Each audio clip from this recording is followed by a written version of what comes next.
Saudara-saudariku yang dikasihi Tuhan, pada hari raya Kristus, Raja semesta alam, kita bersama-sama mencoba merefleksikan apa arti Yesus, Raja semesta alam.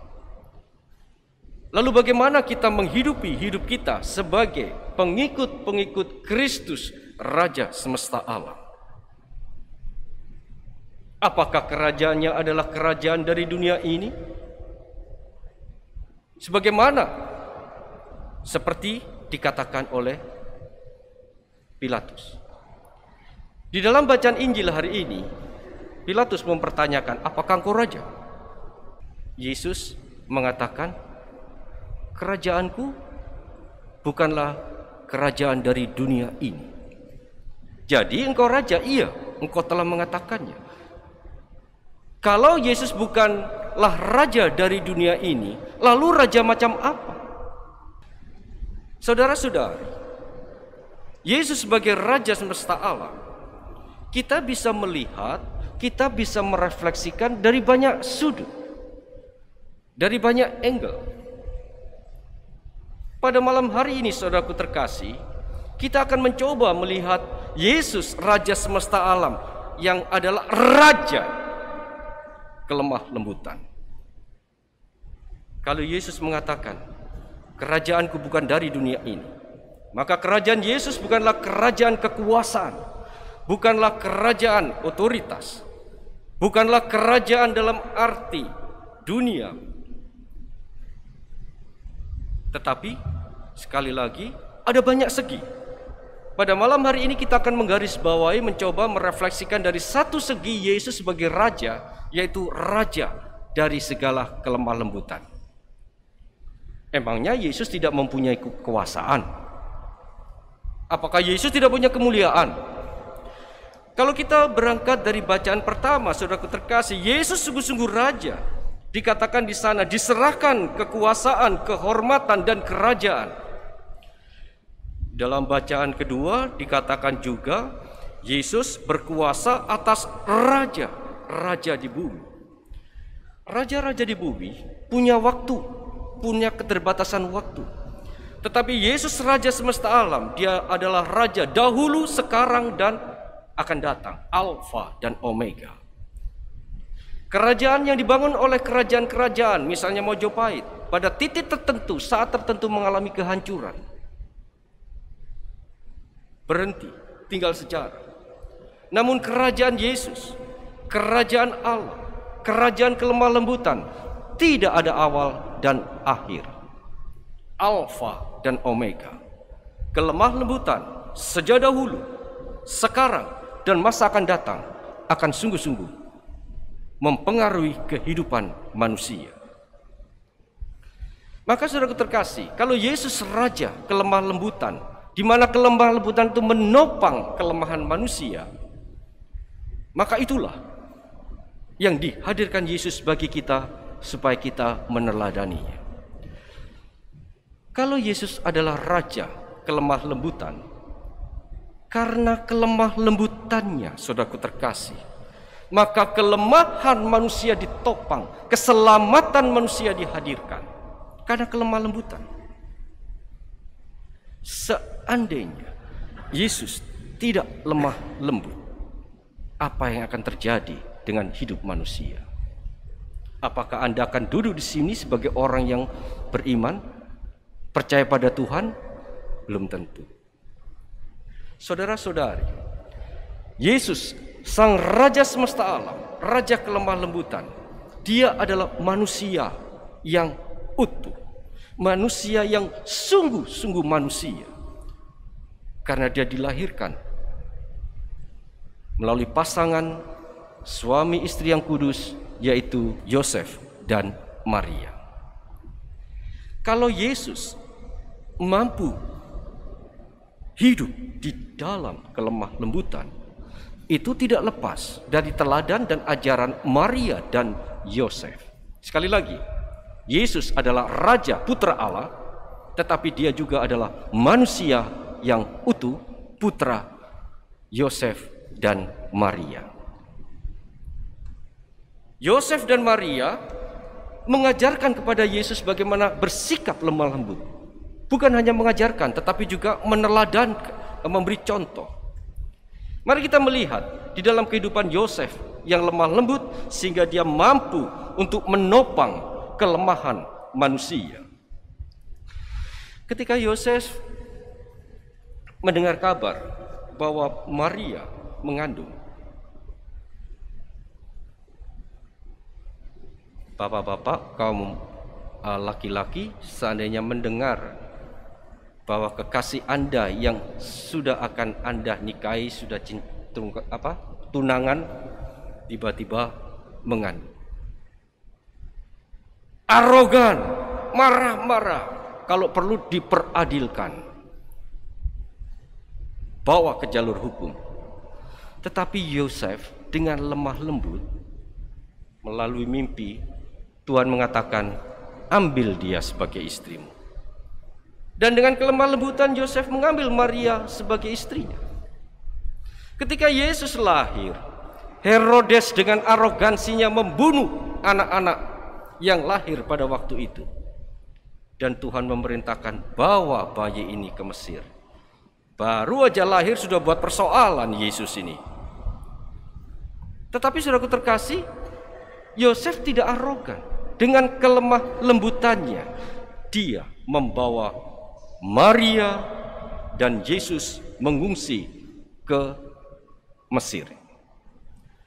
Jadi bagaimana kelemah lembutan Yosef bersama Maria menopang kerapuhan manusia? Seandainya Yosef tidak lemah lembut, demikian juga Maria, akankah terjadi keselamatan? Akankah kita yang lemah karena dosa-dosa ini ditopang oleh rahmat Tuhan? Tidak, saudaraku terkasih. Karena kelemah lembutan Yosef dan Maria, maka kelemahan kita ditopang. Yesus hadir sebagai penyelamat sampai dia selesai menjalankan misinya. Yosef dan Maria mendampingi di dalam kelemah lembutannya. Mari kita melihat Yesus. Yesus belajar dari Yosef dan Maria sebagai anak. Maka ketika Yesus dimusuhi oleh banyak orang, terutama orang-orang Farisi, apakah Yesus melawan dengan arogansi? Tidak. Dengan lemah lembut dihadapi. Ketika Yesus didera, apakah Yesus melawan mereka dengan arogansi? Dia adalah Raja, saudaraku terkasih, dia adalah Tuhan. Tidak. Dengan lemah lembut diterima. Bahkan Yesaya mengatakan, seperti domba dibawa ke pembantaian yang tidak mengembik. Itulah Yesus. Ketika Yesus disalib, sementara serdadu mengejek dan lain sebagainya, termasuk penjahat, apakah Yesus dengan arogan mengeluarkan kekuasaannya? Tadi dikatakan dalam bagian pertama, kuasa diserahkan pada Yesus. Yesus tidak menggunakan itu. Dengan lemah lembut, saudaraku terkasih, Yesus mengatakan, Bapa, ampunilah mereka, karena mereka tidak tahu apa yang mereka perbuat. Karena kelemah lembutan Yesus, saudaraku terkasih, kelemahan manusia ditopang, keselamatan hadir dalam hidup manusia. Manusia nggak layak menerima berkat dan rahmat Tuhan. Tetapi karena kelemah lembutan Yesus, apa yang terjadi? Keselamatan hadir dalam kehidupan manusia. Saudara-saudari, dengan novena pada hari ini yang bertemakan bersama Maria, Yosef, pribadi yang lemah lembut menopang kerapuhan manusia, dan pada saat yang sama kita merayakan Hari Raya Kristus semesta alam, Raja kelemah lembutan, kita diundang untuk menghidupi hidup yang sama. Yesus mengatakan di dalam Matius bab 11 ayat 29, belajarlah pada aku, karena aku lemah lembut dan rendah hati, dan jiwamu akan mendapat ketenangan. Jiwamu akan mendapat ketenangan. Mengapa tidak ada damai? Mengapa tidak ada sukacita? Mengapa hati kita tidak tenang? Karena tidak ada kelemah lembutan, arogansi, kesombongan yang terjadi. Dengan ini semua, saudaraku terkasih, akhirnya kita tidak mampu menopang kelemahan sesama kita. Kita diundang untuk belajar dari Yesus. Mari kita melihat di dalam kehidupan kita sehari-hari. Mengapa terjadi perceraian? Mengapa terjadi perpecahan? Karena suami dan istri arogan, sombong, berkuasa. Sang suami atau istri kalau pintar kerja, suaminya direndahkan. Maka saudaraku terkasih, bagaimana menyelamatkan keluarga? Mari kita mencoba lemah lembut. Karena kelemah lembutan itu akan menopang anak-anak kita. Banyak anak kehilangan figur ayah karena perceraian dan dia ikut mamanya. Banyak anak kehilangan figur keibuan karena dia mengikuti ayahnya yang cerai dengan ibunya. Lalu bagaimana nasib dengan anak? Tidak ada topangan. Anak menjadi rentan. Demikian juga di dalam kehidupan masyarakat. Mampukah kita menopang saudara-saudari kita yang lemah? Kalau kita ini sombong, dengan kekuasaan, dengan keuangan kita dan lain sebagainya. Pada masa pandemi ini, saudaraku terkasih, kita melihat bahwa kita ini adalah orang yang lemah, tidak berdaya.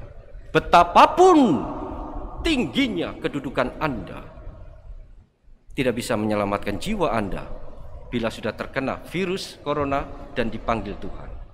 Betapapun banyaknya uang Anda tidak bisa memilih hidup Anda. Maka apa yang bisa kita lakukan? Sebagaimana Yesus, Maria, dan Yosef, mari kita merendahkan diri dengan lemah lembut di dalam kehidupan ini. Ada orang yang mengatakan, loh kalau lemah lembut saya kalah. Tidak. Kelemah lembutan bukan tanda kekalahan. Di hadapan Allah, kelemah lembutan merupakan suatu kemenangan. Ada banyak jalan bagi Tuhan untuk membantu kita hidup di dalam kelemah lembutan. Kita lemah, saudaraku terkasih. Mari kita mohon rahmat Tuhan. Kelemah lembutan menunjukkan bagaimana kita lemah di hadapan Tuhan sehingga berserah. Saya sangat tertarik dan sungguh-sungguh teks ini menjadikan kekuatan bagi saya di dalam menghidupi hidup yang penuh dengan arogansi pada saat ini. Paulus mengatakan di dalam 2 Korintus bab 12 ayat 9, cukuplah kasih karuniaku bagimu, sebab justru dalam kelemahanlah kuasaku menjadi sempurna. Maka kelemah lembutan bukan kekalahan, saudaraku terkasih. Kelemah lembutan adalah jalan yang mau kita ikuti dari Yesus, Maria, dan Yosef. Kalau kita hidup di dalam kelemah lembutan, sisanya biar Tuhan yang menyelesaikan. Sekali lagi, di dalam kelemahanmu, kuasaku menjadi sempurna. Seringkali kalau orang menjadi sombong, arogan, dia mengandalkan dirinya sendiri, mengandalkan kepandaiannya, mengandalkan kekuatannya, mengandalkan uangnya, mengandalkan yang duniawi, sehingga tidak mengandalkan Tuhan. Orang-orang sombong, maka kuasa Tuhan tidak akan bisa bekerja. Kuasa Tuhan tidak menjadi sempurna. Maka di dalam kelemah lembutan, saudaraku terkasih, mari kita berserah kepada Tuhan, sehingga kuasa Tuhan bekerja secara sempurna di dalam hidup kita, dan hidup kita menjadi pribadi-pribadi yang mampu menopang kelemahan-kelemahan sesama. Kita juga punya kelemahan, saudaraku terkasih. Kita banyak kelemahan, tetapi di dalam kelemahan kita izinkan Tuhan kuasanya bekerja, sehingga kuasa Tuhan menjadi sempurna. Saudara-saudari yang dikasihi Tuhan, pada hari raya Kristus Raja semesta alam, Raja kelemah lembutan, dengan bantuan teladan Bunda Maria dan Santo Yosef serta doa kedua orang kudus ini, semoga kita semakin dapat hidup di dalam kelemah lembutan. Karena hanya dengan kelemah lembutan saudaraku terkasih, kita semakin dimampukan untuk menopang mereka yang rapuh dan lemah. Ingat, seandainya Yesus, Maria, dan Yosef tidak lemah lembut, tidak akan ada keselamatan. Sama, seandainya kita tidak lemah lembut, kita tidak akan mampu menopang kerapuhan manusia, kita tidak akan mampu menopang kelemahan manusia yang lemah. Mari kita hidup di dalam kelemah lembutan seperti Yesus, Raja semesta alam yang lemah lembut, seperti Maria dan Yosef, sehingga kita semakin dimampukan untuk menopang kerapuhan manusia, menopang mereka yang lemah di dalam hidup ini, terutama keluarga kita. Amin. Aku